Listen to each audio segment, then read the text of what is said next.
कक्षा का विषय श्री समय सारजी ग्रंथ और श्री समय सारजी का स्वाध्याय हम सभी आचार्य अमृत चंद्र देव द्वारा रचित आत्मख्याति टीका के माध्यम से कर रहे हैं। इसमें कर्ता कर्म अधिकार कलश नंबर 59 श्लोक या कलश नंबर 59 पेज नंबर 177 भाव चल रहा है कि जीव अपने अज्ञान के कारण ही कर्तत्व को प्राप्त होता है। कर्तत्व को प्राप्त होता है दैट मीन्स कर्म को प्राप्त होता है। ऐसा कर्म जो इस जीव के संसार में परिभ्रमण का कारण है। कर्म किसे कहते हैं? संसार में परिभ्रमण के कारण को कर्म कहते हैं ना। याद है ना कर्म की परिभाषा? कर्म की क्लास में हमने समझा था। तो वह परिभ्रमण का कारण क्या है? कर्म। और वह कर्म क्या है कि अज्ञान। अज्ञान ही जीव का वह कर्म है जो इसे संसार में भटकाता है। उसको 8 कर्मों के आदि आदि के माध्यम से हम कर्णन युग से समझते हैं। और उसका मूल कारण यहाँ पे समझाया जा रहा है कि वह जो मोहिनी है या वह जो कर्म है वह क्या है कि निज और पर के बीच के भेद को नहीं जानना, निज और पर ऐसे दो द्रव्यों को एक मानना, दोनों के स्वभाव की भिन्नता को ना जानना, जिससे इस जीव को कर्मादि भाव यानी आश्रवादी भाव प्रकट होते हैं। और यही जीव का अज्ञान है। और यह अज्ञान ना करे कि दो द्रव्यों के बीच के भेद को पहचाने, ऐसा ज्ञान प्रकट हो गए, अपने स्वरूप का ज्ञान जान करे और पर के पर द्रव्य को पर जाने। ऐसा करने से जीव कर्म को प्राप्त नहीं होता है, यानी कि बंधन को प्राप्त नहीं होता है। अब यहाँ कहते हैं कि ज्ञान से आत्मा कर्ता नहीं होता है। इस भाव को समझाने के लिए श्लोक नंबर 59।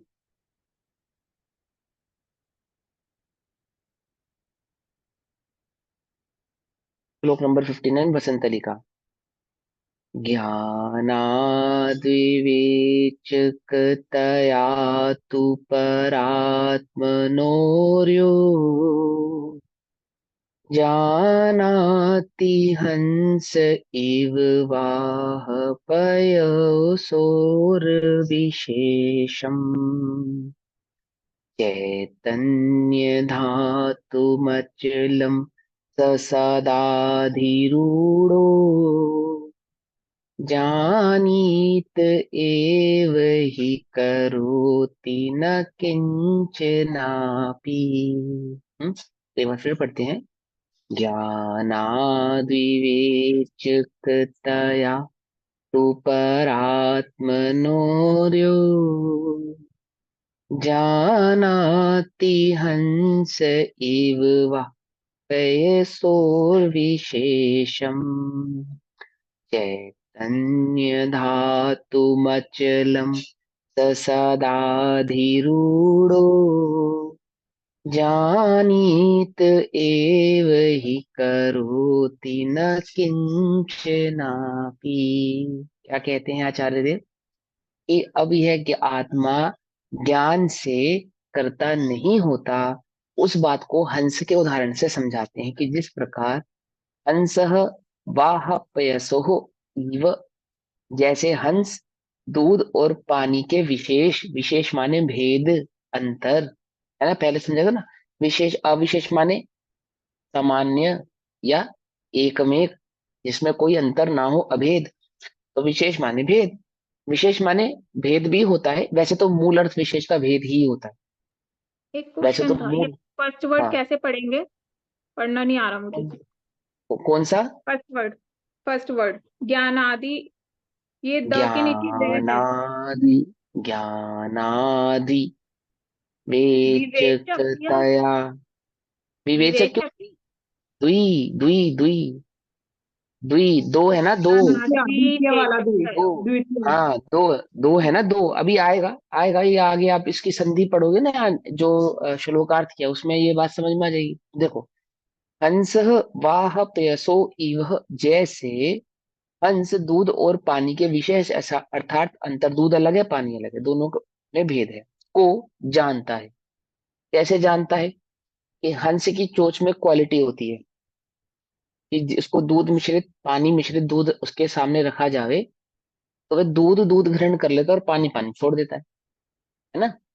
तो कहते हैं कि ऐसा होता है कि हाँ, जानता है। उसी प्रकार यह जो जीव ज्ञानात, ज्ञान के कारण, ज्ञानात ज्ञान के कारण जो जीव, हंस किसके कारण? हंस के पास एक चोंच है, उसकी चोंच में क्वालिटी है कि जब वो दूध से टच होती है है ना। तो वही दूध का क्या होता है कि जो दूध गाढ़ा हो जाता है, ये यूं कहूं कि फट जाता है या ऐसा कुछ उसके अंदर होता है फर्मेंटेशन, जिससे जो दूध दूध वाला पोर्शन होता है वो तो ग्रहण कर लेता है, अर्थात उसका जो पनीर बन जाता है वो तो वो ग्रहण कर लेता है, और पानी पानी जो है उसमें रह जाता है। और ऐसे ही जो जीव ज्ञानात, ज्ञान के कारण, विवेचकतया, विवेचकतया अर्थात विवेक वाला, भेद ज्ञान वाला होने से, ज्ञान के कारण क्या होने से, विवेक होने से, समझदारी होने से, दो द्रव्य के बीच के भेद को जानने से। ज्ञान क्या है? स्वरूप को जो जाने वह ज्ञान ज्ञान है ना। जो स्वरूप को नहीं जानता वह अज्ञान है, ठीक है ना। उसी ज्ञान को अज्ञान क्या कहा? जो भेद को नहीं पहचानता है, अर्थात दो द्रव्यों के बीच के स्वरूप को नहीं जानता, उसको तो अज्ञान कहा। और ज्ञान किसको कहा? कि जो द्रव्य के स्वरूप को पहचाने, अपने स्वरूप को पहचाने, पर द्रव्य के स्वरूप को पहचाने, दो द्रव्यों के बीच के भेद को पहचाने, ऐसा वो ज्ञान जो है विवेक वाला भेद ज्ञान होने से, परमात्मनु तू, पर के और अपने, या परात्मने, परात्मने, पर और अपने। अब आत्मने, आत्मा यानी मैं, और पर यानी जो आत्मा नहीं है, परात्मने। तो पर के और अपने विशेषम, अर्थात विशेष को, अर्थात भेद को, अर्थात अंतर को, जानाति, जानता है, वह है। जैसे हंस मिश्रित हुए दूध और पानी को अलग करके दूध को ग्रहण करता है, उसी प्रकार अचलम चैतन्य धातुम, अचलम चैतन्य धातुम, अचल चैतन्य धातु में सदा अधिरूढ़, आरूढ़ होता हुआ अर्थात स्थित होता हुआ, चैतन्य धातु की दृष्टि करता हुआ, अपने चैतन्य स्वभाव का अनुभव करता हुआ, है ना। आरूढ़, आरूढ़ मतलब समझे ना, अनुभव करता हुआ, उसको दृष्टि में लेता हुआ, उसको मुख्य करता हुआ, उस ही और अपने उपयोग को लगाता हुआ, ऐसे ये सब इसके भाव हैं। तो आरूढ़ होता हुआ अर्थात उसका आश्रय लेता हुआ, जानीत एव ही, मात्र जानता ही है।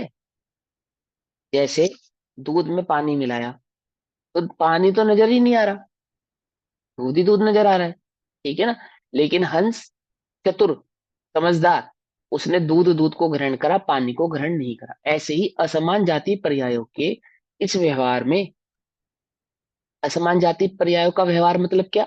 कि जो भी तुम्हें संसार का स्वरूप नजर आ रहा है, देह आदि का जो स्वरूप नजर आ रहा है, 4 गधे 84 लाख योनियों का जो स्वरूप तुम्हें दृष्टि से नजर आ रहा है, असमान जाति पर्यायों का जो व्यवहार तुम्हें नजर आ रहा है, इसमें ज्ञानी ने अपने ज्ञान के माध्यम से, अपने विवेक के माध्यम से उस भेद को पहचाना। किस भेद को पहचाना? कि ये जो असमान जाति पर्यायों का व्यवहार है, यह एक द्रव्य का व्यवहार नहीं है, ये भिन्न भिन्न द्रव्यों का व्यवहार है, भिन्न भिन्न द्रव्यों का परिणमन है। और इन भिन्न भिन्न द्रव्यों के परिणमन में मेरा परिणमन कैसा है? कि एकमात्र जानने वाला ही मेरा परिणमन है। बात समझे? एकमात्र जानने वाला ही मैं हूं। और वह जानने वाला भी कैसा? वो चैतन्य धातुमय। चैतन्य का लक्षण है ना जानना, ज्ञान और दर्शन चैतन्य का लक्षण, स्थिति शक्ति का लक्षण है ना। तो चैतन्य मैं हूं, मतलब जो जान रहा है, जो ज्ञान कर रहा है, ज्ञानोपयोग दर्शनोपयोग वाला, वह चैतन्य तो मैं हूं, और बाकी मैं नहीं हूं। जैसे हंस की चोंच ने दूध दूध यह है और बाकी दूध नहीं है, ऐसे ही ज्ञान ज्ञान मैं हूँ, चैतन्य चैतन्य मैं हूँ, बाकी मैं नहीं हूँ। अभी अभी इसी समय जो व्यवहार हो रहा है, कैसा व्यवहार हो रहा है? असमान जाति पर्यायों का व्यवहार है। क्या मैं पढ़ा रहा हूँ और आप पढ़ रहे हो कि नहीं?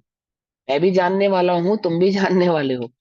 6 द्रव्यों का मिला जुला है ना, 6 द्रव्यों का परिणमन, ये जो असमान जाति पर्यायों का व्यवहार हो रहा है, इस व्यवहार में अपने को जो जानने वाला जाने। अन्यथा क्या होगा? कि देखो मैं कितना अच्छा पढ़ाता हूँ, बंद। देखो मेरे पढ़ाने से तुम्हें समझ में आता है, बंद। इसे क्या कर्तत्व, कर्म को प्राप्त हो रहा है, जो उसका कर्ता बन रहा है वह बंध को प्राप्त हो रहा है, कर्म को प्राप्त हो रहा है, कर्तव्य को प्राप्त हो रहा है। और हमें, वह क्या है? वह अज्ञानी है। ज्ञानी कौन है? जो पर के कर्तत्व को प्राप्त नहीं होता, अर्थात पर का अनुभव नहीं करता। इसका अनुभव करता है एकमात्र चैतन्य धातु का ही अनुभव करता है। एक जानने वाला मात्र में, एक जानने वाला ही मेरा स्वभाव है, एक चैतन्य में मेरा ही, मेरा चैतन्य में स्वभाव है। तो अचलम अचल चैतन्य धातुमय, अचल, अचल चैतन्य धातुमय, सदा, सदा अधिरूढ़, आरूढ़ होता हुआ, अर्थात उसका आश्रय लेता हुआ, अर्थात समस्त, समस्त समस्त समय में, समस्त पर्यायों में, समस्त द्रव्यों में एक चैतन्य धातु की दृष्टि करता हुआ, एकमात्र अपने ज्ञान का अनुभव करता हुआ, जानीत एव ही, मात्र जानता ही है, मात्र जानता ही है, किंचन अपि न करोति, किंचित मात्र भी करता नहीं होता, किंचित मात्र भी क्या, किंचित मात्र माने एक पर्याय का भी करता नहीं होता, गमन का भी करता नहीं होता, एक समय के लिए भी अपने को करता नहीं मानता, है ना। आमुक, आमुक प्रकार के किसी एक विषय में भी अपने को करता नहीं मानता है, किंचित मात्र भी करता नहीं होता, अर्थात क्या होता है, ज्ञाता ही रहता है, ज्ञाता ही रहता है, भावार्थ, भैया, जो स्वपर के भेद को जानता, हाँ। भैया यहाँ पे जो ये वाला शब्द था ना, ज्ञानादि विवेक तया, इसके अंदर जो ज्ञानादि था ना, ये द का तो त बन गया और ये विवेक हो गया, तो ये द्वि कहाँ रहा हाँ फिर हम इसे रीड भी तो ऐसे नहीं करना चाहिए ना, हम इसे फिर ऐसे क्यों रीड करेंगे, ज्ञानादि, फिर हमें इसे भी तो ऐसे पढ़ना चाहिए ना, ज्ञानात विवेक तया, विवेचक तया, ज- हमें जब हम विवेचक ही तो पढ़ना है, उच्चारण, ज्ञानात। जब हम पढ़ेंगे और जब हम संधि करेंगे, विद्या प्लस आलय, विद्यालय, विद्यालय, विद्यालय। है ना, हाँ, है ना, विद्यालय। तो उसमें क्या है कि उच्चारण जब संधियों के साथ उच्चारण करेंगे, जब साथ में उच्चारण करेंगे तो उच्चारण अलग होगा, और जब संधि करेंगे तो अलग होगा, भाव अलग होगा, ठीक है ना। हाँ, बाकी बहुत विशेष भाव भी आप अलग हो अपने टीचर जाते हैं से ना। पूछना। हाँ, मेरे को हाँ उच्चारण नहीं ऐसा नहीं, समझ उनको में तो आया क्या ही पूछेंगे, आप ही ना, बता रहे थे, ठीक। ज्ञानादिवेचकतया, अब विवेक, विवेक, जो इसमें शब्द आ रहा है विवेक, विवेक एक शब्द आ रहा है ना, विवेक, तो वेचकतया, विवेचक, वेचक मेरे हिसाब से तो शब्द नहीं बनेगा, विवेचक ही बनेगा, या विवेक ही शब्द बनेगा, है ना। तो क्या कहते विवेचक हैं, ही बनेगा। ज्ञानाद्वि, हाँ, ज्ञानाद्विवेचकतया तू परात्मनोर्यो, है ना, ऐसा बनेगा। अब वो थोड़ा संस्कृत का हो सकता है, मेरी गलती हो, वो आप सुधार कर लेना, मुझे भी आपका बता पता देना, क्या है ना। है, आपका तो संस्कृत ठीक है, वो तो मैं अपने क्लैरिफिकेशन कर रही थी, आपका बिल्कुल नहीं, ठीक है। मैं बहुत बहुत बहुत डिटेल में संस्कृत के विषय में नहीं जानता हूँ, व्याकरण काम चलाओ आती है, बस काम चलाओ, ठीक है है, ना। इतने ही नफ है। हम तो हिंदी, हिंदी भी पूरी तरीके से नहीं जानते, देखो, हिंदी एक होती है भाषा, और एक होती है हिंदी बोली। हम जो हिंदी जानते हैं वो बोली है, भाषा थोड़ी है। हम जो बोल रहे हैं या जिस हिंदी के विषय में हम जानते हैं वो तो हिंदी बोली है, हिंदी भाषा के विषय में नहीं जानते हम, ये समझ में। हिंदी भाषा तो व्याकरण समृद्ध, समग्र भाषा है, समृद्ध भाषा है ना। इस शब्द का क्या भाव है, उसका क्या औचित्य है, क्या उसका अर्थ निकालना, क्या उसका भाव लगाना, और जो हम आम शब्दों में इस्तेमाल करते हैं वो तो हिंदी भाषा है ना। अभी कहाँ वो तो उतना डिटेल नहीं जानता, हाँ जितना जानता हूँ उतना समझा रहा हूँ। किंचन अपि न करोति, किंचित मात्र भी करता नहीं है, क्या भाव है, कि जो स्वपर के भेद को जानता है, स्वपर के भेद को जानता है, दो द्रव्यों के बीच की भिन्नता को जानता है ना, विशेष, वह ज्ञाता ही है, करता नहीं है, सिंपल सी बात, है ना। और ज्ञाता होने से क्या होता है, कि ज्ञाता होने से वह कर्म को यानी कर्तृत्व को प्राप्त नहीं होता है। अब यहाँ कहते हैं कि जो कुछ ज्ञाता होता है वह ज्ञान से ही ज्ञाता होता है। अब कोई भी ज्ञाता होगा तो ज्ञान से ही होगा, ऑब्वियस सी बात है, ज्ञान गुण के बिना तो ज्ञाता नहीं हो सकता। तो आगे वाले श्लोक में मंद्रकांता, मंदाक्रांता, श्लोक नंबर 60 या कलश नंबर 60 या 60, है ना, उसमें ये बात कहते हैं कि जो कुछ ज्ञात होता है वह ज्ञान से ही ज्ञात होता है, जो भी कुछ जानने में आता है, जो कुछ भी विवेक आदि भाव है, या जो दो द्रव्यों के बीच की जो समझ है, वो कहाँ है, कि वह एकमात्र ज्ञान में ही है, अन्य कहीं नहीं। जो कुछ ज्ञात होता है, ज्ञात होता है दैट मीन्स जानने में आता है, समझ में आता है ना, या यूं कहो जो ज्ञेय रूप से प्रकट होता है, वह कैसा है, कि वह एकमात्र ज्ञान में ही, जानने में, समझ में आता है। इस भाव को कलश नंबर 60 में समझाते हैं, मंदाक्रांता कलश में, ज्ञानादेव ज्वलन पयसो रोषणशोत्थिताम्बर व्यवस्था ज्ञानादेवो ललसति लवण स्वाद भेद व्युदासः ज्ञानादेव कर सरसविकसन् नित्यचैतन्य धातो क्रोधाद्वेश्च प्रभवति भेदा बिंदति प्रत्यभावम्। मंदक्रांता में क्या कहा कि ज्वलन पयसहु औष्णै शैत्यै व्यवस्था, अर्थात गर्म पानी में अग्नि की उष्णता का और पानी की शीतलता का भेद ज्ञानात एव ज्ञान से ही प्रकट होता है। क्या कहते हैं कि जो गर्म पानी होता है, पानी गर्म किया आपने, तो किसी ने कहा कि पानी तो गर्म है, तो गर्म होते हुए भी क्या पानी में अग्नि है? हम्म? कि नहीं, जैसे दूध में शक्कर मिलाने पर दूध मीठा नहीं होता, शक्कर ही मिठास रूप से दूध में व्याप्त होती है, उसी प्रकार से अग्नि के संयोग होने पर, पानी का अग्नि के साथ संयोग होने पर पानी को जो उष्णता प्राप्त होती है, वह उष्णता किसकी है? पानी की नहीं है, वह मात्र अग्नि के संयोगिक भाव की ही। पानी का निजी स्वभाव तो शीतलता ही है, जो उष्णता लिए हुए, जिस समय पानी उष्ण है उस समय भी अपने शीतलता स्वभाव को लिए बैठा है ना। उसको कई प्रकार से समझा जा सकता है। और क्या कह रहे हैं कि उस भेद को तो ज्ञान से ही प्रकट किया जा सकता है, उस भेद को तो ज्ञान ही प्रकट कर सकता है, ज्ञान ही ये बात सिद्ध कर सकता है, ज्ञान से ही जाना जा सकता है कि गर्म उष्णता के समय भी वह पानी गर्म नहीं, शीतल स्वभाव वाला है, उष्ण स्वभाव वाला नहीं है। ठीक, जैसे बहुत तेज उबलते हुए पानी को अग्नि पर डाला जाए तो वह घी का काम नहीं करेगा, वह गर्म पानी भी अग्नि को क्या करेगा? बुझाएगा। बहुत तेज गर्म पानी हो और अग्नि पे डाला जाए तो ऐसा तो नहीं ना कि पानी पेट्रोल बन जाएगा, घी बन जाएगा, और गर्म होने से अग्नि का सहयोगी ही बनेगा, ऐसा तो नहीं है।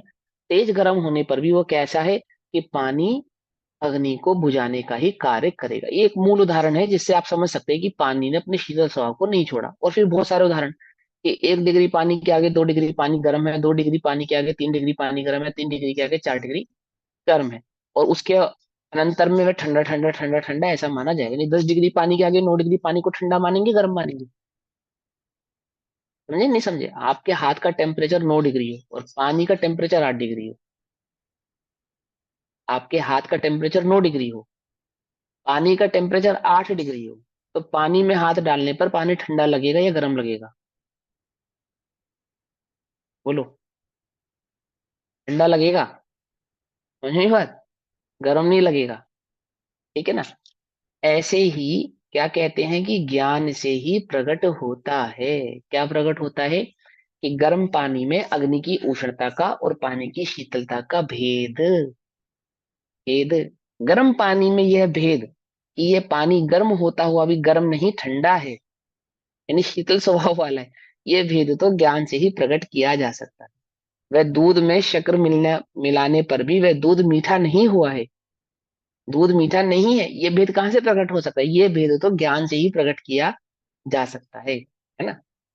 लावण्य स्वाद भेद युदास ज्ञानात एव उल्लसति, अर्थात नमक के का भेद का निरसन, निरसन अर्थात निराकरण, अस्वीकार, अपेक्षा, ज्ञान से ही कहते हैं, अर्थात ज्ञान से व्यंजन गत नमक का सामान्य स्वाद उभर आता है और स्वाद का स्वाद विशेष निरस्त होता है। देखो पिछली गाथाओं में शाक में नमक मिलाया था, यानी सब्जी में जो नमक डाला हुआ है, वह नमक किसका स्वाद है? कि वह सब्जी का स्वाद नहीं है ना। ठीक है ना, वह किसका स्वाद है? वह तो नमक का स्वाद है। ये बात ज्ञान से ही जानी जा सकती है। एक मिनट जरा।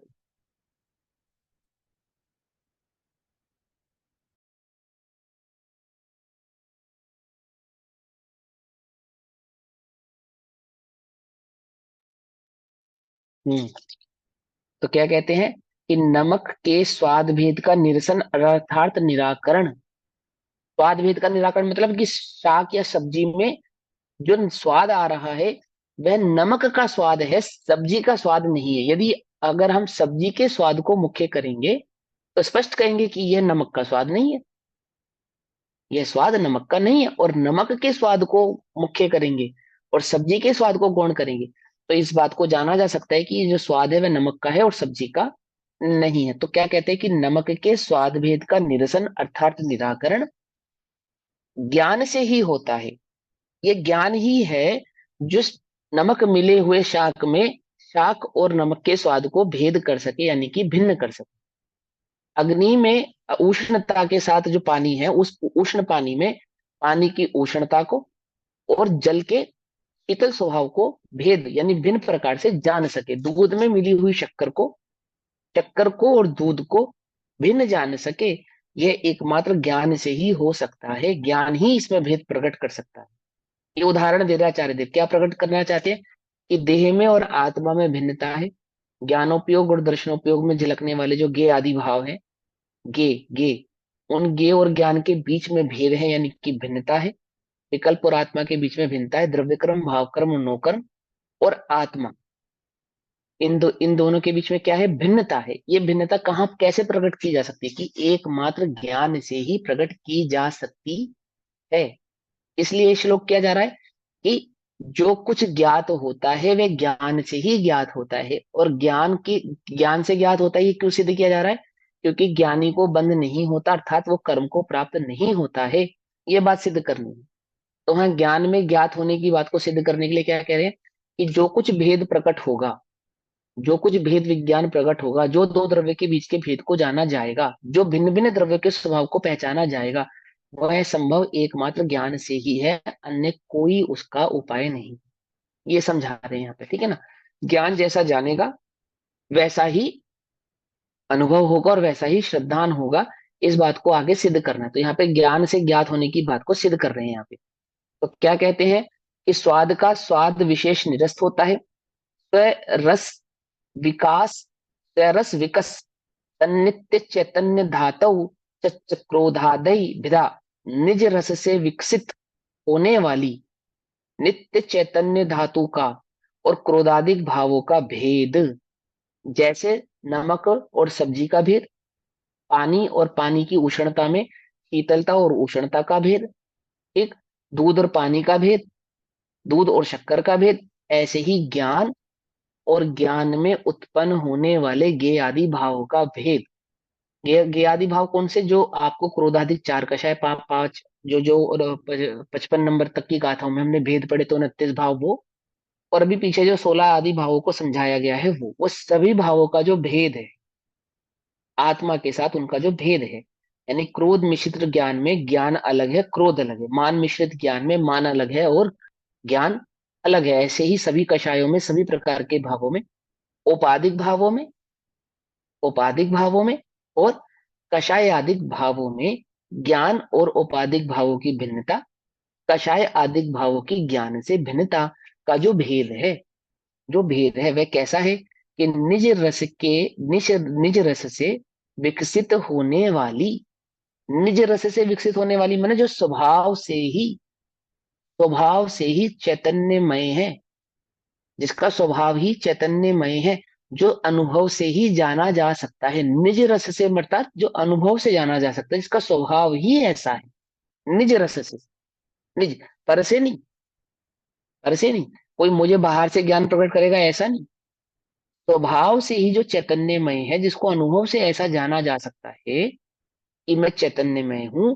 और द्रव्य गुण आदि पर्यायों से ये बात सिद्ध की जा सकती है कि स्पर्श रस गंध वर्ण वाला मैं नहीं हूं, एक चैतन्य स्वभाव वाला ही मैं हूं। ऐसा निज रस से ही विकसित होने वाली नित्य चैतन्य धातु का, यानी इस आत्म तत्व का, चैतन्य आत्मा का, और क्रोधादिक भावों का, उपाधिक भावों का, ज्ञान भावों का, कषायादिक भावों का जो भेद है, जो भिन्नता है।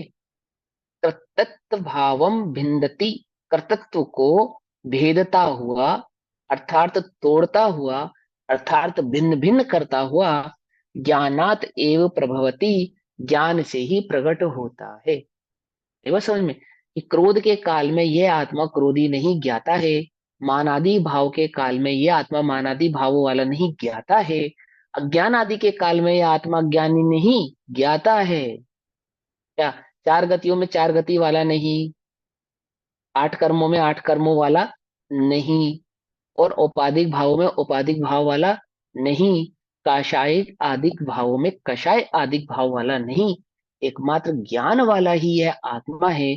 ऐसा भेद तो एकमात्र ज्ञान से ही खड़ा किया जा सकता है, ज्ञान से ही जाना जा सकता है। ज्ञान ही वह चक्र है, ज्ञान ही वह स्वभाव है जो दो द्रव्यों के बीच के इस भेद को कायम रखता है या प्रकट करता है या भेदता है, या वह ज्ञान में उस भाव को लाकर खड़ा करता है। जो ये बात हमें समझ में आती है कि ये दो द्रव्य भिन्न भिन्न है, एक नहीं है। जैसे शाक और नमक का स्वाद भिन्न भिन्न है, उष्णता और पानी का स्वभाव भिन्न भिन्न है, शक्कर और दूध का स्वभाव भिन्न भिन्न है, अथवा दूध और पानी का स्वभाव भिन्न भिन्न है। ऐसा ये आत्मा का कषायादिक उपाधिक भावों से भाव कैसा है, भिन्न भिन्न है। यह ज्ञान से ही जाना जा सकता है, ज्ञानात एव प्रभवती, ज्ञान से ही प्रकट होता है। अब इस लाइन का अज्ञानी भी इस अपने लाइन का बताना अर्थ वापस, स्वाद का स्वाद विशेष निरस्त होता है, तो स्वाद विशेष यहाँ पे लवण हो जाएगा। है फोर्थ किसका लाइन कि नीचे कहाँ से पे फोर्थ बती दी। लाइन, नीचे से फोर्थ हाँ, लाइन। एक दो तीन चार, हाँ, ज्ञान से ही व्यंजनगत नमक का सामान्य स्वाद उभर आता है और और स्वाद का स्वाद का स्वाद विशेष। स्वाद विशेष निरस्त होता है। देखो सुनो क्या कहते हैं, व्यंजनगत नमक का सामान्य स्वाद, व्यंजनगत नमक का सामान्य स्वाद मतलब क्या, जैसे मान के चलो आपने दाल बनाई फॉर एग्जाम्पल, तो दाल व्यंजन हो गया, और उस दाल में दाल दाल बड़ी स्वादिष्ट लग रही है, तो क्या कहते हैं कि जो दाल का अपना स्वभाव है या जो दाल का अपना स्वाद है वो तो नमकीन नहीं है, वो तो नमक वाला नहीं है ना। तो क्या हुआ कि व्यंजनगत नमक का सामान्य स्वाद उभर आता है, दैट मीन्स जब सूक्ष्मता से समझा जाए, उपयोग को थोड़ा लगाकर देखा जाए, तो ये बात समझ में आएगी कि इस समय में जिस दाल का मैं स्वाद ले रही हूँ या ले रहा हूँ, ये स्वाद जो नमक पने का जो स्वाद है वह दाल का नहीं है, नमक का है। तो नमक का जो सामान्य स्वाद दाल में मिश्रित होकर दाल के स्वाद भाव से आ रहा था, उपयोग को सूक्ष्म करने पर दाल का स्वाद अलग और नमक का स्वाद अलग, ऐसा उभर कर आता है, उभर कर आता है। और स्वाद का स्वाद विशेष निरस्त हो जाता है, स्वाद का स्वाद विशेष निरस्त हो जाता है मतलब क्या, कि उनका जो वो जो अभिन्न रूप से प्रकट हो रहे थे, मानो दाल का ही स्वाद नमकमय हो, मानो दाल ही नमकीन हो स्वादिष्ट हो, वह भाव कैसा हो जाता है, निरस्त हो जाता है। एक भाव मुख्य हो जाता है, एक भाव गौण हो जाता है। नमक को मुख्य करने पर बाकी सारा स्वाद तो गौण हो जाता है, और एक नमक का स्वाद ही उभर कर आ जाता है। समझ नहीं बात, यानी जैसे आपको कई बार कहते हैं ना कि चख कर बताना इसमें नमक कैसा है, व्यंजन कोई बनाते तो चखाते हैं ना नमक कैसा है, तो वहां पे स्वाद विशेष करते नहीं करते कि थोड़ा कम है, बस थोड़ा डालना, ज्यादा नहीं, इसमें तो बहुत ज्यादा हो गया, अथवा अथवा इसमें तो नमक ही नहीं है। तो तुमने नमक का स्वाद लिया या दाल का स्वाद लिया, व्यंजन का स्वाद लिया। तुमने जब चखा तो व्यंजन का स्वाद ले रहे थे या नमक का स्वाद ले रहे थे, यदि तुम नमक व्यंजन का। का स्वाद ले रहे थे, है ना, तो तुमने कैसे जज किया कि इसमें नमक थोड़ा डलेगा, अधिक हो चुका है या कम है, तो उसको गौण करा ना, और उसको विशेष करा, नमक के स्वाद को विशेष करा। तो यहाँ ज्ञान से ही यानी ज्ञान के माध्यम से ही व्यंजन में यानी व्यंजनगत यानी व्यंजन में जो नमक का सामान्य स्वाद है वह उभर आता है। वह जो व्यंजन में मिश्र हो रखे के व्यंजन के व्यंजन का ही मानो स्वाद हो ऐसा लग रहा था, वह व्यंजन का स्वभाव तो गौण हो जाता है और नमक का स्वाद उभर आता है। और स्वाद का जो स्वाद विशेष निरस्त हो जाता है, यानी स्वाद का जो स्वाद विशेषपना प्रकट हो रहा था, बहुत स्वादिष्ट आदि आदि, वो सब निरस्त हो जाता है। एक नमक का ही मात्र स्वाद रह जाता है, कम अधिक ज्यादा जैसा भी हो एक नमक का ही मात्र रह जाता है। ऐसा ज्ञान से ही हो सकता है, अन्य से नहीं हो सकता, ऐसा ही यहाँ पे बता। अब ज्ञानी भी अज्ञानी भी अपने ही भाव को करता है, अज्ञानी क्या करता है, अपने ही भाव को करता है, किंतु पुद्गल के भाव को कभी नहीं करता। है ना, पहले हमने ये बात समझाई है कि अज्ञानी क्यों कह रहे हैं, करता तो अपने ही भाव को है, पर के तो भाव को करता ही नहीं है, पर जानता नहीं है। ये उसका अज्ञान है कि मैं पर के भाव को नहीं करता हूं। ऐसा नहीं जानने के कारण उसको अज्ञानी कह रहे हैं। ऐसा नहीं है कि अज्ञान के काल में मैं पर के भाव को करता हूं, ऐसा नहीं है। अज्ञान के काल में भी पर के भाव को करता तो नहीं है। अरे आबाल सभी गोपाल, सुलभ सबको चिन्मय अभिराम। किंतु पर सत्ता में प्रतिबद्ध, ये बात समझा रहे हैं, जो पर की सत्ता में जुड़ा हुआ है, प्रतिबद्ध हो रहा है, अर्थात जो पर का अनुभव कर रहा है, पर का अनुभव कर रहा है।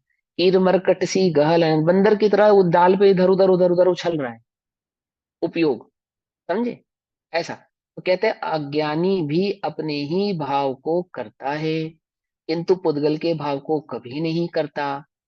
इस अर्थ का आगे की गाथा का सूचक श्लोक कहते हैं। आगे जो गाथा समझाएंगे, कहेंगे, गाथा नंबर 98, उस गाथा के भाव को समझान कहने से पहले श्लोक कहते हैं। श्लोक नंबर 61 या कलश नंबर 61। अज्ञानम ज्ञानप्यवेयेवम् कुर्वन्नात्मान मंजसा स्यात् कर्तात्मात्मभावस्य परभावस्य न क्वचित्। आत्मा ज्ञानम स्वयं ज्ञानम, है ना, आत्मा ज्ञानम स्वयं ज्ञानम ज्ञानादन्यत् करोति किम परभावस्य कर्तात्मा मोह अयं व्यवहारिणाम्। आत्मज्ञानम स्वयं ज्ञानम ज्ञानादन्यत् करोति किम परभावस्य कर्तात्मा मोहयं व्यवहारिणाम्। अज्ञानम ज्ञानप्यवेम कुर्वन्नात्मानंजसा स्यात् कर्तात्मात्मभावस्य परभावस्य न क्वचित्।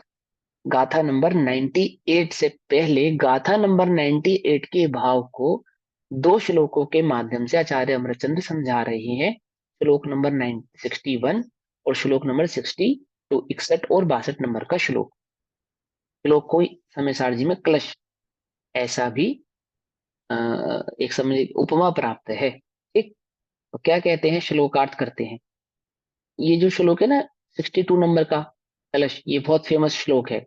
आत्मज्ञानम स्वयं ज्ञानम ज्ञानादन्यत करोति किम प्रभावस्य कर्तात्मा मोयम व्यवहार नाम, है ना, याद कर लेना, अब भी बहुत अच्छा श्लोक है ये, ज्ञान स्वभाव को प्रकट करता हुआ। क्या कहते हैं, एवं इस प्रकार, इस प्रकार, किस प्रकार, जो अभी तक भाव समझाया है उस प्रकार, अंजसा, वास्तव में। अब देखो, अभी तक क्या शब्द आ रहे थे वास्तव में के लिए, खलु, हेलो निश्चय, किल। हाँ, निश्चय, किल, है ना। और अब क्या शब्द आ गया, अंजसा, वास्तव में, स्वभाव से। ये इसलिए व्याकरण सीखी जाती है, इसलिए समझाई पढ़ी जाती है, इसलिए सीखनी चाहिए कि आप अनेकार्थ, जो एक शब्द होते हैं ना, जिनके अनेक अर्थ होते हैं, अनेक भाव होते हैं, या अनेक शब्दों का एक भाव होता है, तो वहां कंफ्यूज नहीं हो आप। नहीं तो क्या करोगे, खलु को अलग सिद्ध करोगे, निश्चय को अलग सिद्ध करोगे, वास्तव को अलग सिद्ध करोगे, है, और यहाँ पे अंजसा को अलग सिद्ध अंजसा। करने लगोगे। तो अलग अलग सिद्धि करने की आवश्यकता नहीं, क्योंकि वो अलग अलग नहीं है। तो पर्यायवाची अलग है। अलग क्यों, हाँ, पर्यायवाची, एक ही भाव को प्रकट करने वाले हैं। हम वास्तव में भी कह सकते हैं, और स्वभाव से ऐसा भी कह सकते हैं, निश्चय से ऐसा भी कह सकते हैं, खलु ऐसा भी कह सकते हैं, है ना। तो इस प्रकार वास्तव में, वास्तव में दैट मीन्स यदि स्वभाव से समझा जाए, वास्तव में एक्चुअल में अगर उस बात को देखा जाए, स्वभाव को देखा जाए, तो आत्मानम, अपने को, आत्मा को अर्थात अपने को, अज्ञानम ज्ञानम अपि, अज्ञान रूप या ज्ञान रूप, ऐसा जो भेद खड़ा किया ना अज्ञान और ज्ञान का, यदि निश्चय से, वास्तव से देखा जाए, स्वभाव से देखा जाए, तो क्या आत्मा में ज्ञान और अज्ञान ऐसे दो गुण हैं क्या, है ना। अभी इसको बाद में पढ़ेंगे, आपसे पूछ रहे हैं कि स्वभाव से देखने पर आत्मा में ज्ञान और अज्ञान ऐसे दो गुण हैं क्या, कि यह तो अज्ञान गुण की पर्याय है, और यह ज्ञान गुण की पर्याय है। ऐसा तो नहीं है। नहीं। वह में तो अज्ञान नाम का कोई गुण ही नहीं है, ज्ञान नाम का एकमात्र गुण है। नहीं। समझे ना? देखो, शक्कर की दो पर्याय बता रहे, वो क्या कहते हैं कि मिठास दो प्रकार की, ये ज्यादा मीठी, ये कम मीठी। मिठास मात्र मिठास होती है, ज्यादा या कम नहीं होती है। हमको कम लग रही है, वो उसको हम कम कहते हैं। ऐसा होता है जगत, ऐसा होता है। घर में भी आपने कोई चीज बनाई, तो सबको तो प्रॉपर मीठी लगी, किसी एक को कम मीठी लगी। सबको तो प्रॉपर नमक लगा, किसी एक को कम नमक लगा, अथवा किसी एक को ज्यादा नमक लगा। ऐसा होता है ना? तो नमक में तो कम और ज्यादा का भेद नहीं है, है ना? वो तो स्वाद पे ऐसा भेद नहीं है। ऐसे ज्ञान में ज्ञान अज्ञान का भेद नहीं है। तो उदाहरण के माध्यम से समझा रहे हैं हम आप। ज्ञान स्वभाव को नहीं जानता, उसको ही अज्ञान कहते हैं। क्या कहा? ज्ञान स्वभाव को नहीं जानता, उसी को अज्ञान कहते हैं। जो स्वभाव को प्रकट ना करे, उसी को विभाव कहते हैं। है ना? आपका बच्चा शैतान है या सीधा है? कि शैतानी करे तो शैतान है, शैतानी ना करे तो सीधा है। कुछ बात समझे नहीं? तो शैतानी और सीधा कोई उसके अंदर गुण नहीं है, वह बच्चा तो बच्चा ही है। लेकिन शैतानी करता है इस अपेक्षा से उसको शैतान कहते हैं, और शैतानी नहीं करता है इस अपेक्षा से उसको सीधा कहते हैं। ऐसे ही ज्ञान तो मात्र ज्ञान है, स्वभाव से वर्तता है तो ज्ञान कहते हैं। स्वभाव रूप नहीं वर्तता है, अपने स्वभाव को नहीं जानता है, तो उसको अज्ञान कहते हैं। तो यहाँ पे आचार्य समझा रहे हैं कि इस प्रकार वास्तव में स्वभाव से देखने पर अपने को अर्थात आत्मा को, अपने को अज्ञानम ज्ञानम अपि अज्ञान रूप या ज्ञान रूप करता हुआ, अपने को अज्ञान रूप करता हुआ या ज्ञान रूप करता हुआ। करता हुआ कौन? यह आत्मा। यह आत्मा जो ज्ञान स्वभावी आत्मा है, अपने या तो ज्ञान स्वभाव में स्थित होता हुआ, यानी दो द्रव्यों के बीच के भेद को जानता हुआ, दो द्रव्यों के बीच के स्वभाव को जानता हुआ, और या फिर नहीं जानता हुआ। दो द्रव्यों के स्वभाव को नहीं जानता हुआ, दो द्रव्यों के बीच के भेद को नहीं जानता हुआ। तो अज्ञान रूप या ज्ञान रूप करता हुआ। आत्मा आत्म भाव से कर्ता स्यात्, आत्मा अपने ही भाव का करता है। ज्ञान का करे चाहे अज्ञान का करे, करता तो अपने ही भाव का है, पर के भाव का करता नहीं है। पकड़ में ही बात नहीं? पकड़ में। पर भाव का, पुद्गल के भाव का करता तो क्वचित न कदापि नहीं है, कदापि नहीं है। पर भावस्य, पर के भाव का यानी कि पर के स्वभाव का तो यह आत्मा करता नहीं। ज्ञान और अज्ञान का करता हुआ कहने पर ऐसा नहीं कि आत्मा में ज्ञान और अज्ञान नाम के दो गुण हैं। या तो वो स्वभाव को जानता है, या तो स्वभाव को नहीं जानता। जानने वाला ज्ञानी, नहीं जानने वाला अज्ञानी। ऐसे जानने और नहीं जानने वाले स्वभाव का, भाव का करता तो ये आत्मा स्वयं ही है। कोई पर का वह करता नहीं है कि किसी पर द्रव्य के भाव को, स्वभाव को वह करे। जो कर रहा है ये आत्मा स्वयं कर रहा है। अपनी करनी का भुगतान ये स्वयं भुगतेगा। क्या है इसकी करनी? हम क्या समझते हैं आत्मा का क्या कर्तव्य है? आठ आदि कर्मों का जो कर्तव्य है वह आत्मा का कर्तव्य है। तो स्थूल बात है, अपने स्वभाव को नहीं जानना यही आठ कर्म है, और अपने स्वभाव को जाने यही आठ कर्मों से मुक्ति है। परद्रव्य का कर्ता नहीं, शरीर का कर्ता नहीं है। मैं शरीर हूं, इस अज्ञान का कर्ता आत्मा, इस अज्ञान का कर्ता आत्मा। मैं शरीर और मैं भिन्न हूं, ऐसा नहीं जानने पर मैं शरीर का कर्ता हो जाऊंगा, ऐसा नहीं। शरीर तो अपने ही स्वभाव के अनुसार परिणमन करेगा, परद्रव्य, परद्रव्य।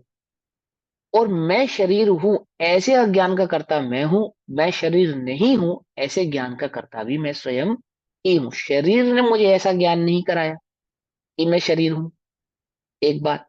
शरीर मुझे ऐसा ज्ञान नहीं कराएगा कि मैं शरीर नहीं हूं, दो बात। तीसरी बात, कि ऐसा ज्ञान नहीं होने पर कि मैं शरीर नहीं हूं, और ऐसा मानने पर कि मैं शरीर हूं, दोनों ही स्थिति में मैं शरीर का कर्ता हो जाऊंगा, ऐसा नहीं है। ऐसा नहीं। शरीर का कर्ता तो मैं शरीर को अपने से भिन्न जानूं या नहीं जानूं, तीनों काल में कभी भी था ही नहीं, हूं ही नहीं, होऊंगा भी नहीं। लेकिन किसका करता हूं? कि मैं शरीर हूं ऐसे अज्ञान का कर्ता मैं स्वयं हूं, और मैं शरीर नहीं हूं ऐसे ज्ञान का कर्ता भी मैं स्वयं ही हूं। अर्थात देखा जाए तो एकमात्र ज्ञान का कर्ता तो मैं हूं, अन्य चीजों का कर्ता मैं नहीं। अपने ज्ञान आदि गुणों का कर्ता तो हूं, पर द्रव्य के किसी भी भाव स्वभाव का कर्ता मैं नहीं हूं। ऐसा यहाँ पे समझा रहे हैं। तो इस प्रकार वास्तव में अपने को अज्ञान रूप या ज्ञान रूप करता हुआ, ठीक है ना, आत्मा अपने का ही, अपने ही भाव का करता है, परभाव का कर्ता तो कदापि नहीं है। इसी बात को दृढ़ करते हुए कहते भैया, हैं। तो हाँ। इस गाथा के अंदर, इस श्लोक के अंदर हमने जो ये लिया, हमने ज्ञान रूप का तो ठीक है, हम अपने ज्ञान आदि गुणों का करता है, ये तो क्लियर हो हम्म। गया। तो यहाँ पे जो हमने हम्म। पीछे इसको हमने वो करा था, पीछे वाली गाथाओं में अज्ञान रूप का, ये हम्म। जब जीव को वो राग द्वेष आदि भाव उत्पन्न होते हैं, तो वो उस भाव का हम्म। करता उस समय अपनी योग्यता से होता है। तो यहाँ पे वो हाँ, वाला वो अर्थ भी। वो वो वो उन्होंने क्या समझाया कि वह अज्ञान है ना, कि मोह के काल में मोह और आत्मा की भिन्नता को नहीं पहचानने के कारण उसका कर्तव्य उसको सिद्ध होता है। क्या है उसका कर्तव्य? अज्ञान के कारण। अज्ञान के पर कारण। द्रव्य का पर द्रव्य का तो करता नहीं है, अज्ञान का करता है। तो वहां पे तो अज्ञान की सिद्धि करानी है कि मैं क्रोध का करता हूं, तो वह क्रोध हम्म। को प्राप्त होगा। बोले क्यों होता है क्रोध को प्राप्त? बोले अपने और आत्मा के बीच के, क्रोध और आत्मा के बीच तो के भेद को नहीं पहचानता। समझ आता। हम्म। वह अज्ञान ही इसको क्रोध का कर्ता बनाता है। यहाँ क्रोध का कर्ता कहने के पीछे अज्ञान ही इसका कारण है। उसी भाव को बार बार बार बार गाथा और श्लोक के माध्यम से आचार्य देव समझा रहे हैं। और अंत में अब इसी बात को यहाँ पे फिर स्पष्ट रूप से कहते हैं कि एकमात्र अपने ज्ञान का करता है या एकमात्र अपने अज्ञान का करता है, पर द्रव्य का तो कर्ता तीन काल में नहीं है। दोनों ही श्लोकों में इसी बात को समझा रहे हैं। अगले श्लोक में क्या कहते हैं? आत्मा ज्ञानम, आत्मा ज्ञान स्वरूप है। आत्मा का स्वभाव, आत्मा का रॉ मटेरियल, वो जहां से बना है, किन गुणों से बना है? कि ज्ञानादि गुणों से बना होने के कारण ज्ञानादि स्वभाव वाला है। शक्कर मिठास स्वभाव वाली है, मिठास ही शक्कर है, शक्कर ही मिठास है। मिठास को शक्कर से अलग नहीं कर सकते, शक्कर को मिठास से अलग नहीं कर सकते, दोनों एक ही हैं। ऐसे ही ज्ञान ही आत्मा है, आत्मा ही ज्ञान ज्ञान है। आत्मा ज्ञान का ही करता है, अन्य किसी चीज का करता नहीं है। आत्मा ज्ञान स्वरूप है, स्वयं ज्ञानम, स्वयं ज्ञान ही है। आत्मा ज्ञान स्वरूप है, स्वयं ज्ञान ही है। शक्कर मीठी है, अरे मीठी है, मिठास स्वरूप ही है। पर वही बात, आत्मा, आत्मा ज्ञान स्वरूप है, ज्ञान ही है, स्वयं ज्ञान ही है। आत्मा कहो ज्ञान कहो एक ही बात। स्वयं ज्ञानम, स्वयं ज्ञान ही है। ज्ञानात अन्यत करोति किम? किम करोति? वह ज्ञान के अतिरिक्त अन्य क्या करे? शक्कर मिठास के अतिरिक्त अन्य क्या करे? ऐसे ही आत्मा ज्ञान के अतिरिक्त क्या करे? लवण उस खारेपन के अतिरिक्त क्या करे? आत्मा ज्ञान के सिवा कुछ नहीं कर सकता। आत्मा परभाव से करता, आत्मा परभाव का करता है। अयम, ऐसा मानना। आत्मा पर द्रव्य का करता है, आत्मा प्रभाव का करता है, द्रव्य क्रम भाव क्रम नो कर्म आदि का करता है, ऐसा मानना। क्रोध आदि का करता है, ऐसा मानना। कहेंगे तो सही, उल्टा नहीं पकड़ना। इसलिए उसको अशुद्ध निश्चय कहते हैं। आत्मा क्रोधी है, ये अशुद्ध निश्चय का कथन है, इसीलिए अशुद्ध निश्चय का कथन है। वास्तव की बात चल रही है यहाँ, वास्तव में अंजसा, अंजसा, वास्तव में, वास्तव में। तो क्या कहते हैं? आत्मा परभाव का करता है, अयम ऐसा मानना या कहना, तो वह व्यवहारिणाम मोह, व्यवहारी जीवों का मोह है, अज्ञान है। कुछ बात समझ में? ऐसा मानना कि यह आत्मा परभाव का करता है। कौन से परभाव की बात कर रहे हैं? ना तो यह द्रव्य कर्म का करता है, ना ये भाव कर्म का करता है, ना ये नो कर्म का करता है। नो कर्म यानी संसार आदि का करता नहीं, आठ कर्मों का करता नहीं। नो कर्म में शरीर और शरीर से संबंधित सारी चीजें आ गई, इनका करता नहीं। फिर आठ कर्मों का करता नहीं, और अपने परिणामों का भी ये आत्मा करता नहीं, मतलब भाव कर्म की बात की अपेक्षा से। अपने अज्ञान का करता तो है। अब वह अज्ञान क्या है? वो परिणाम वाले अज्ञान की बात नहीं, स्वभाव को नहीं जानना है ऐसे अज्ञान का करता है, ज्ञान का करता है। लेकिन वास्तव में देखा जाए, स्वभाव से देखा जाए, तो आत्मा ज्ञान स्वरूप है, ज्ञान से ही बना है, ज्ञान के सिवा कुछ नहीं है। ज्ञान के सिवा अन्य कुछ कर नहीं कर सकता। अयम, ऐसा जो नहीं जानते और पर भाव का आत्मा को कर्ता मानते हैं, वास्तव में तो वे कैसे हैं? व्यवहारी नाम अर्थात व्यवहारी जन मोही है, मिथ्या दृष्टि है, स्वभाव को नहीं जानने वाले हैं। व्यवहारी नाम मोह, व्यवहारी जीवों का मोह ही है, अज्ञान ही है। वह उनका अज्ञान है जो इस आत्मा को प्रभाव का कर्ता मानते हैं।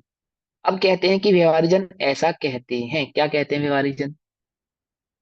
व्यवहारेण दु आधा करे दी घड़ पड़ घड़ पड़ धाड़ी धानी दवाणी करणानी या कम्माणी या नो कम्माणी विभाणी। क्या कहते हैं? इसको गाथा को पढ़ते हैं, गाथा नंबर 98। क्या कहते हैं कि व्यवहारी जन ऐसा कहते हैं, ऐसा कहते हैं दैट मीन्स ऐसा मानते हैं, ऐसा मानते हैं दैट मीन्स ऐसा अनुभवन करते हैं। कहने भर की बात नहीं है यहाँ पे। जब हम कह रहे हैं व्यवहारी जन, व्यवहारी जन किसको कहा? अज्ञानी को। अज्ञानी अर्थात जो दो द्रव्यों के बीच के भेद को नहीं जानता। नहीं जानता मतलब अनुभवन नहीं करता, ऐसा भेद का उसने अनुभव नहीं किया है कि मैं भिन्न हूं और आत्मा भिन्न है, ऐसे भाव को जिसने प्रकट नहीं किया है। ठीक है ना? वह क्या मानता है, अर्थात क्या अनुभव करता है? तो गाथा नंबर 98 में इस भाव को समझा रहे हैं कि वह क्या अनुभव करता है। व्यवहारेण दो आदा करे दिघड़ परधानी दब्बाणी करणानि यकम्माणि यणो कम्माणि विवहाणि घटपट रथादिक वस्तुएं। घट माने घड़ा, पट माने कपड़ा। घटपट रथादिक वस्तुएं कर्मादि अरु सब इंद्रिय। ये सब क्या हो गया? द्रव्य कर्म और नो कर्म। समझिए बात। घट पट रथादिक वस्तुएं कर्मादि अरु सब इंद्रिय नो कर्म विद विद जगत में आत्मा करे व्यवहार से। कि व्यवहारेण तू, व्यवहार से अर्थात व्यवहारी जन मानता है कि, व्यवहारी जन मानता है कि अर्थात अज्ञानी ऐसा मानता है कि क्या? कि इस जगत में आत्मा घट पट रथान द्रव्याणी अर्थात घट का यानी घड़े का, मकान का, दुकान का, संसार का, शरीर का, पट रथ इत्यादि वस्तुओं को, पकड़ में आई बात? कपड़ा आदि बनाना, संसार की सब व्यवस्थाओं को व्यवस्थित करना, ये सारे कार्य जो आपको दिख रहे हैं। और करणानी इंद्रियों को, इस शरीर के पांचों इंद्रिय आदि इनको, विविध हानि अनेक प्रकार के, कर्माणि क्रोधादिक द्रव्य कर्मों को, च नौकर्माणि और शरीर आदिक नौकर्मों को करता है। जो स्वभाव को नहीं जानता, अपने चैतन्य भाव को नहीं जानता, आत्मा और पुद्गल के बीच के भेद को नहीं जानता, वह क्या मानता है? ऐसा मोही मिथ्या दृष्टि अज्ञानी जीव ऐसा मानता है संसार का कर्ता मैं हूँ, शरीर का कर्ता मैं हूँ और क्रोधादिक भावों का कर्ता मैं हूँ। ऐसा वह अनुभवन करता है, ऐसा वह मानता है। देखो ये ऊनी मैं नहीं लाऊंगा तो कौन लाएगा? अब मैं ही तो बोल रहा हूँ, मैं नहीं बोलूंगा तो कौन बोलेगा? लो हम तो मौन होके बैठ गए, नहीं बोलते हम। ऐसा ही अनुभवन करता है, ऐसा ही मानता है। हम नहीं सुनते तुम्हारी बात, बोलते रहो। अपने को सुनने वाला, अपने को बोलने वाला, अपने को समझाने वाला, अपने को खाने वाला, अर्थात अपने को इंद्रिय वाला। और हम नहीं होंगे तो संसार का क्या होगा? मैं चली जाऊंगी उस दिन, तुम्हें मालूम चलेगा इस घर का क्या होगा है। वो तो मैं हूं इसलिए घर चल रहा है, और मैं नहीं होती तो तुम्हें अकल आ जाती। है ना? ऐसा जो अनुभवन करता है वह क्या है? वह अज्ञानी है, जिसने अपने इच्छा रूप विकल्प और हस्तादिक क्रिया रूप व्यापार के द्वारा यह आत्मा घट आदि पर द्रव्य रूप बाह्य कर्मों को करता हुआ व्यवहारी जनों को प्रतिभाषित होता है। इसलिए उसी प्रकार आत्मा क्रोधादिक पर द्रव्य स्वरूप समस्त अंतरंग कर्मों को भी, उपरोक्त दोनों ही कर्म पर द्रव्य स्वरूप हैं इसलिए उनमें अंतर न होने से करता है। ऐसा व्यवहारी जनों का व्यामोह है अर्थात भ्रांति है। व्यवहारी जनों का ऐसा ही अज्ञान है, उनकी ऐसी ही भ्रांति है, वे ऐसा ही मानते हैं कि जिस प्रकार मैं शरीर आदि का करता हूँ, संसार आदि का करता हूँ, उसी प्रकार मैं क्रोध आदि का करता हूँ, उसी प्रकार मैं मान आदि का करता हूँ। अरु घट मीनिंग पट पूछा कर्म। था मैंने। अरु। क्या? अरु माने अरु। और? कहाँ लिखा है अरु? अरु माने और होगा ना, इसमें अरु कहाँ लिखा है? कर्म आदि अरु सब इंद्रियां। अरु माने और कर्मादि अरु सब इंद्रिय, और अरु माने और। ठीक। हाँ। घट पट कर्म नो कर्म इत्यादि पर द्रव्यों को आत्मा करता है, ऐसा मानना तो व्यवहारी जनों का व्यवहार है, अज्ञान है, मिथ्यात्व है। अब यह कहते हैं कि व्यवहारी जनों की यह मान्यता सत्यार्थ नहीं है, मिथ्या दृष्टियों की यह मान्यता, अज्ञानियों की यह मान्यता सही नहीं है। सही नहीं है, वो कोई सही नहीं मानते कि वे अपने आप को संसार का कर्ता मानते हैं, शरीर का कर्ता मानते हैं, या क्रोधाधिक भावों का जो है अपने आप को कर्ता मानते हैं। ये सही बात नहीं है। व्यवहारिक जनों का क्या है? ये व्यामोह है, भ्रांति है। अब उस भ्रांति को समझाने के लिए गाथा नंबर 99 कहते हैं कि ये बात सही नहीं है। इस भाव को हम कल पढ़ेंगे, तब तक के लिए सभी को जय जिनेन्द्र। ओम नमः शिवाय। निज निधि निज में बताई, यह अनंत उपकार है, उसके लिए जिनवाणी माँ को वंदना शत बार है। नमो हरिहंताय।